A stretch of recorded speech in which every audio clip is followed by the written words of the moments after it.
So today I'm going to teach you guys how to do a safety bar squat.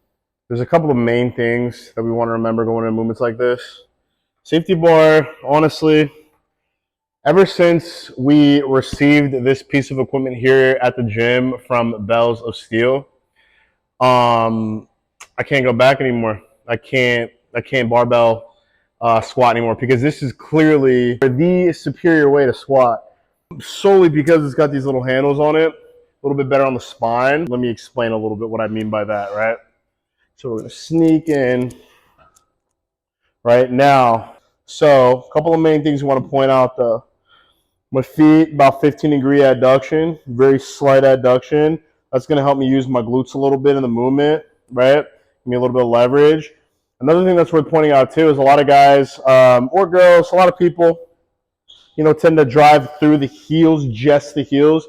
But in actuality, we want to be able to distribute the tension heel to toe, right? We want to distribute it on kind of the outside of that foot a little bit and not just the heels because that's taken away from the movement too. So big chest, right? If I want to make it a little bit more quad emphasized, I'm going to keep myself straighter, right? So breathing in through my diaphragm, you know what I mean? Keeping my core tight.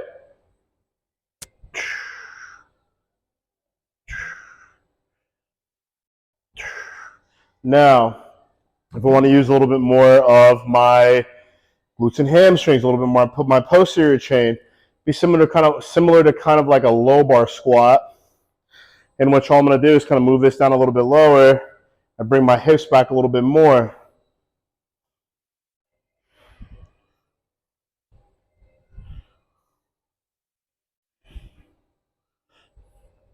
In terms of feet positioning, pretty much stays the same. Really, it's just how you're positioning your body in a squat movement is what's going to dictate what part of your legs you emphasize on. It's not necessarily going to isolate the movement. You're kind of using your legs in their entirety always, but the emphasis is placed on different parts depending on where you set your body up or engage yourself at the top. So that's how you do a safety bar squat.